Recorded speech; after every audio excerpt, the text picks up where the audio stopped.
Naquele dia, eu cheguei bem cedo na obra. Gosto de ver tudo antes do movimento começar. O barulho das máquinas, o cheiro de cimento fresco e os primeiros raios de sol batendo nas estruturas me lembram de onde vim e do que construí com as próprias mãos. Mas naquele dia tinha algo diferente no ar, ou melhor, alguém diferente. Era um engenheiro novo. Jovem, andava como se fosse o dono do mundo. Crachá pendurado no bolso da camisa engomada, olhos que mal olhavam pra gente e um ar de superioridade que dava até pena. Eu já tinha visto muitos como ele passar por aqui. Sempre acham que sabem de tudo, mas esquecem que o concreto que sustenta tudo isso, somos nós que preparamos. Eu estava sentado num canto, comendo meu pão com mortadela, quando ele veio em minha direção.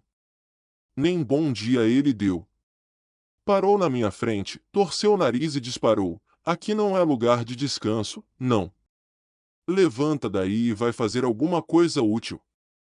Respirei fundo. Não era a primeira vez que alguém me subestimava pelo uniforme sujo. Olhei para ele com calma e respondi, sem me alterar: "Terminei meu serviço, só tô observando o andamento da obra." Ele riu. Riu como se eu tivesse contado uma piada ridícula. "Observando o andamento da obra? Você é pedreiro, não é fiscal. Aqui quem manda sou eu. Se quiser manter esse emprego, é melhor calar a boca e obedecer." Ah, se ele soubesse quem eu era de verdade. Fiquei em silêncio. Não porque ele tinha razão, mas porque eu já aprendi que o tempo revela tudo. Eu era o pedreiro ali, sim. Mas também era o dono da construtora. O verdadeiro chefe. Só que preferia conhecer cada obra por dentro, sem crachá, sem gravata. E principalmente, sem bajuladores. Ele me julgou pela aparência. Mal sabia ele o quanto ia se arrepender. Nos dias que se seguiram, ele continuou com aquele comportamento.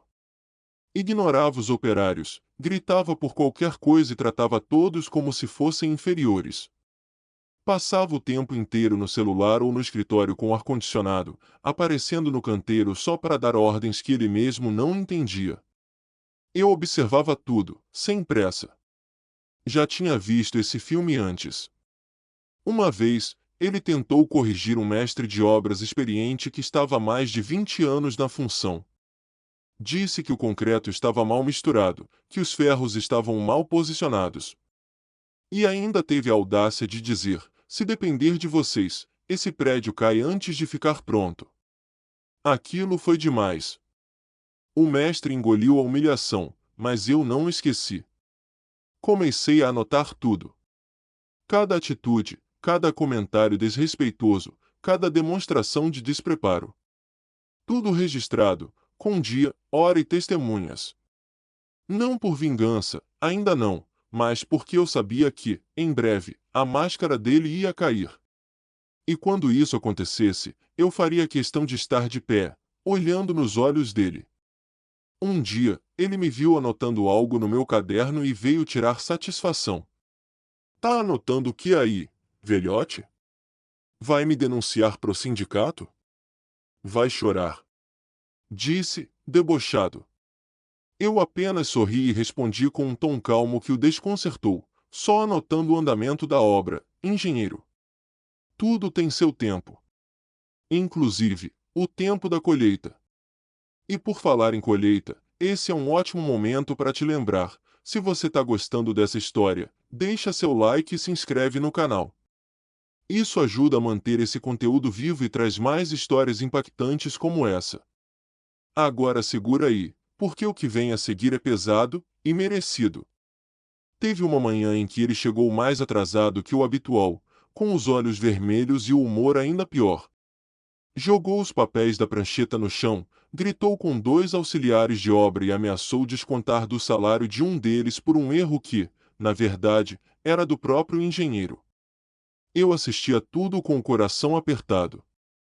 Não por pena dele, mas pelos trabalhadores que estavam ali, dando sangue, sendo tratados como lixo. A gota d'água veio numa reunião de obra. Ele reuniu todos os funcionários no pátio, subiu em uma pilha de tijolos e fez um discurso tão arrogante que eu tive que morder a língua para não interromper. Disse que só ele fazia aquela obra andar, que os operários eram facilmente substituíveis e que qualquer um ali, inclusive eu, seria demitido se não se adequasse ao ritmo dele. Alguns colegas abaixaram a cabeça. Outros encararam o chão como se estivessem engolindo pedras. Mas eu continuei olhando para ele, firme. Ali, naquele momento, eu decidi que era hora. Hora de mostrar que nem todo homem de uniforme simples é ignorante. E que nem todo superior merece o cargo que tem. No fim da reunião, ele se aproximou de mim de novo. Já era pessoal. Ainda tá aqui? Precisa que eu desenhe sua carta de demissão? Provocou. Eu sorri e respondi com tranquilidade. Talvez quem vá receber uma carta em breve seja você. Ele riu alto, como quem não acreditava. Ah tá, claro. Vai sonhando, velho. Ele riu. Mas não por muito tempo. No dia seguinte, eu marquei uma visita surpresa ao canteiro de obras, dessa vez, não como pedreiro, mas como CEO da empresa. E quando ele me viu chegando com 2 diretores ao lado, o riso congelou no rosto. A palidez foi instantânea, e pela primeira vez, ele não disse uma palavra. A cena era quase cômica. Ele tentava disfarçar o desespero ajeitando a gola da camisa, limpando a testa suada com a manga e forçando um sorriso amarelo, daqueles que a gente dá quando sabe que o chão tá prestes a desabar. Eu continuei andando, sem pressa, como sempre, observando cada canto da obra que ajudei a construir, com mãos e com visão. Um dos diretores apresentou a equipe, e aí veio a parte boa. Esse aqui é o fundador e proprietário da construtora. A cabeça por trás de tudo que vocês veem aqui. E me apontou. O engenheiro arregalou os olhos como se tivesse visto um fantasma. Tentou disfarçar, estendeu a mão, mas era tarde. O estrago já estava feito. Me desculpe, senhor. Eu não sabia, balbuciou, gaguejando feito criança pega em mentira. Eu apertei a mão dele, com firmeza, sem sorrir. Não sabia porque não quis saber. Julgou pelo uniforme. Pela simplicidade. Pela pele suada e os calos nas mãos. Ele baixou a cabeça, e pela primeira vez, ficou calado por mais de 1 minuto. Caminhamos pela obra juntos, e eu fiz questão de conversar com todos os operários. Chamei pelo nome, perguntei sobre a família, sobre os turnos, sobre os salários. Ele me olhava de lado, com uma mistura de vergonha e surpresa. Eu não disse mais nada para ele naquele momento. Só deixei que cada gesto mostrasse quem eu realmente era. E antes de ir embora, deixei um recado simples para todos os funcionários ali: aqui, ninguém é melhor que ninguém. A obra só levanta se cada um fizer sua parte com respeito. E quem não entender isso, não tem espaço com a gente. O engenheiro engoliu seco. Mas ainda não era o fim. A verdadeira lição estava por vir. No dia seguinte, ele chegou mais cedo que o habitual, com a camisa passada e o sorriso forçado. Tentava conversar com os operários, oferecer ajuda, perguntar se precisavam de alguma coisa. Mas ninguém era bobo. Todo mundo sabia que aquele comportamento era puro desespero, não arrependimento. Ele até veio falar comigo de novo, com outra postura. Senhor, sobre ontem, eu realmente sinto muito. Acho que me excedi em algumas palavras. Disse, tentando parecer humilde. Eu olhei para ele, sério, e respondi: você não se excedeu em palavras. Você se excedeu em quem achou que era. Ele ficou em silêncio. Sabia que não adiantava fingir. Mandei uma auditoria completa nos projetos que ele tinha assinado. E como era de se esperar, apareceram erros técnicos graves, atrasos não justificados e até decisões que colocavam a segurança dos operários em risco. Tudo documentado, tudo oficial. Não era mais só uma questão de arrogância, era negligência. Quando o relatório ficou pronto, convoquei uma reunião com toda a diretoria. E fiz questão de que ele estivesse presente. Enquanto os dados eram apresentados, o rosto dele ia ficando vermelho, depois pálido, depois vermelho de novo. Cada linha do documento era um prego no caixão da sua carreira ali dentro. Antes de tomar a decisão final, olhei nos olhos dele e perguntei: se fosse qualquer outro pedreiro, sem o meu cargo, você teria pedido desculpas? Teria revisto suas atitudes? Ele não respondeu. Só abaixou a cabeça. E é nesse momento que eu te peço: se você tá gostando dessa história, deixa seu like e se inscreve no canal. A vingança verdadeira tá chegando, e você não vai querer perder. Depois da reunião, ele saiu da sala com o passo arrastado, como se o peso da própria arrogância finalmente tivesse caído sobre os ombros. Os colegas com quem ele costumava se exibir agora evitavam até olhar na cara dele. O respeito que ele tanto exigia, mas nunca construiu, desapareceu como poeira ao vento. Eu deixei que ele passasse mais um dia na obra, sem dizer nada. Queria que sentisse, de fato, o vazio de ser ignorado por quem antes ele tratava como invisível. Ninguém mais respondia às ordens dele. Ninguém mais o temia. Ele era só mais um corpo ali no meio, carregando a própria vergonha enquanto tentava aparecer no controle. No fim do dia, chamei-o para uma conversa particular. Dessa vez, não foi no escritório refrigerado dele. Foi no refeitório dos operários, com as mesas de madeira marcadas por anos de uso. Ele entrou sem graça, talvez pela primeira vez entendendo o ambiente de quem realmente constrói. E ali, sentado de frente para mim, ele esperou a sentença. Você foi contratado para liderar. Mas liderar é diferente de mandar. Liderança se conquista, não se impõe com grito. Aqui, não tem espaço para quem acha que diploma substitui caráter. Eu disse, com firmeza. Ele apenas assentiu, olhando para as próprias mãos, sem coragem de me encarar. A lição estava sendo dada, não em palavras, mas em verdade. Entreguei a ele a carta de demissão, assinada por todos os diretores, com todos os erros técnicos apontados. Você não está sendo mandado embora por me humilhar. Está sendo mandado embora por não saber respeitar ninguém. Ele saiu dali sem dizer uma palavra. E naquele silêncio, estava a vitória de todos nós. Depois da demissão, fiquei sabendo que ele tentou recorrer, alegando que foi vítima de um julgamento emocional, que das pessoas estavam contra ele. Mas não adiantou. O relatório técnico era claro, os testemunhos também.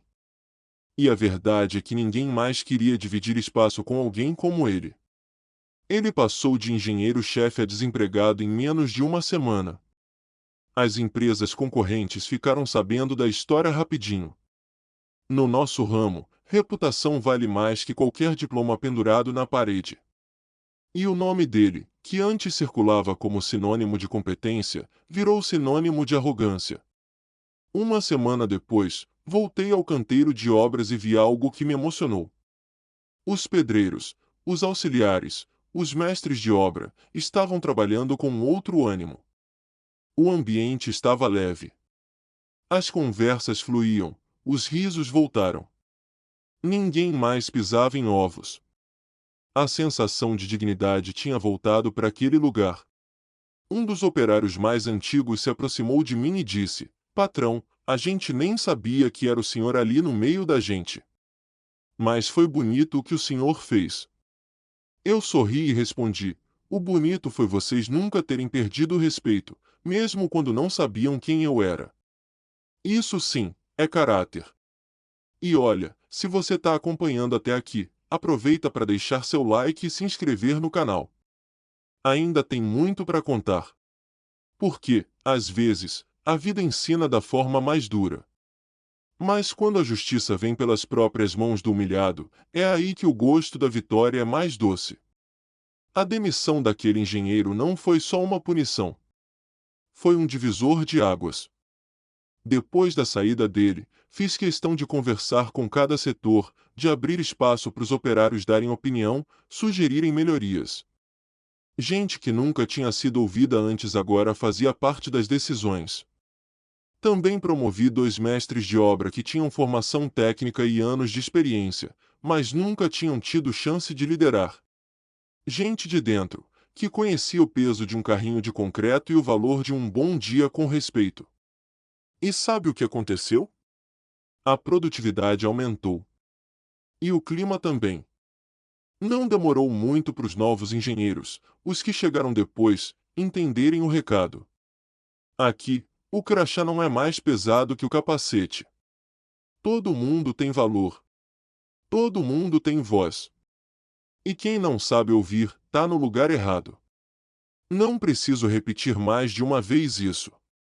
Algumas semanas depois, soube por um conhecido que o ex-engenheiro estava tentando emprego em outro estado. Mas a fama o seguia. Ninguém queria dar espaço para alguém que, em vez de erguer, derruba os outros. A arrogância tem pernas curtas. E a gente colhe o que planta, sempre. O mais curioso é que, mesmo depois de tudo, ele nunca tentou me procurar de verdade para pedir desculpas. Talvez o orgulho ainda fosse maior que o arrependimento.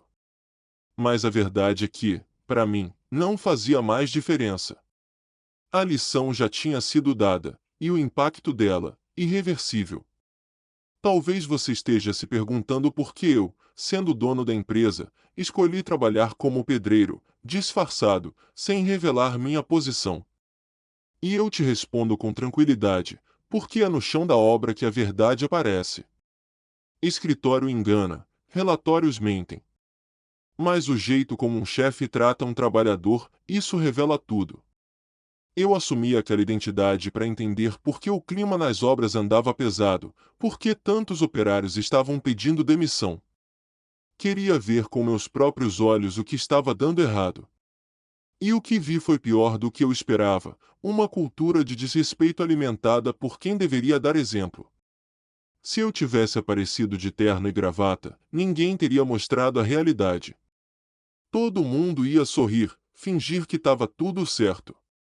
Mas ali, com calo na mão, cimento no rosto e suor nas costas, eu vi a essência do que minha empresa estava se tornando, e isso precisava mudar, imediatamente. O caso do engenheiro foi só a ponta do iceberg. Depois dele, fiz uma limpeza geral. Quem achava que era superior por ter título ou cargo começou a entender que aqui, caráter pesa mais que currículo. E foi assim que recuperei a essência do que a gente construiu lá atrás, com humildade, tijolo por tijolo. Então, se você também acredita que respeito não se compra e que toda arrogância um dia cai por terra, deixa seu like aí e se inscreve no canal. Histórias como essa não são só entretenimento, são lembretes de que ninguém é pequeno demais para ser ouvido, nem grande demais para cair. Algumas semanas após a demissão do engenheiro, fui convidado para uma reunião com a diretoria. Quase todos estavam ali, com exceção dele, claro. Era uma reunião regular, mas algo mudou. O clima estava mais leve, mais colaborativo.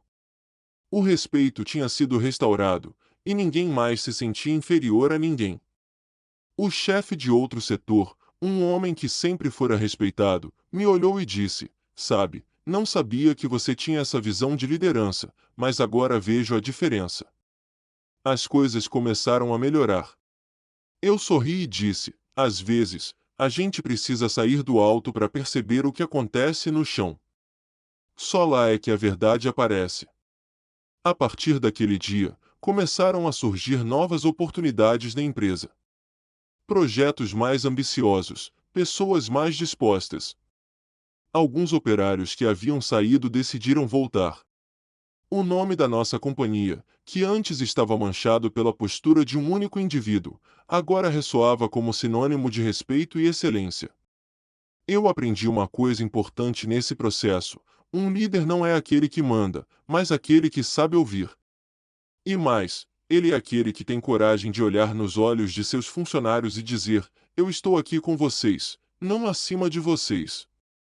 E foi isso que consegui fazer. A verdadeira lição não está na vingança. Ela está no poder de transformação que a justiça traz. O engenheiro que me humilhou naquela obra achou que tinha tudo sob controle, mas no final, quem realmente perdeu foi ele. E o mais incrível? Tudo isso sem precisar de gritos ou vinganças baixas. A vida é muito mais sábia que isso. Alguns meses se passaram e a obra seguiu firme. Eu continuei no meu posto, ao lado dos operários, mais envolvido do que nunca. A moral da equipe estava no topo, e o ambiente estava carregado de respeito mútuo. As coisas começaram a fluir de maneira mais eficiente, os resultados apareceram e os bônus começaram a vir. Uma tarde, recebi uma ligação inesperada. Era do engenheiro demitido. Ele queria conversar, me disse que havia mudado e que estava arrependido de como tratou as pessoas. Por um momento, hesitei. Mas depois de todo o mal que ele causou, não me senti obrigado a dar uma segunda chance. Eu tinha aprendido a lição sobre quem realmente merecia minha confiança. Disse a ele que a sua mudança precisava ser comprovada com ações, não com palavras vazias. Afinal, foi a atitude dele no passado que destruiu toda a credibilidade que ele tinha. Eu disse que ele deveria procurar um novo caminho, e que, no momento, a única coisa que ele poderia fazer era provar a si mesmo que aprenderá algo com os erros cometidos. A verdade é que, ao olhar para trás, não senti raiva dele. Não era isso que eu procurava. O que eu queria era que ele entendesse que as atitudes importam. Que não dá para ser alguém grande se não souber como respeitar os outros.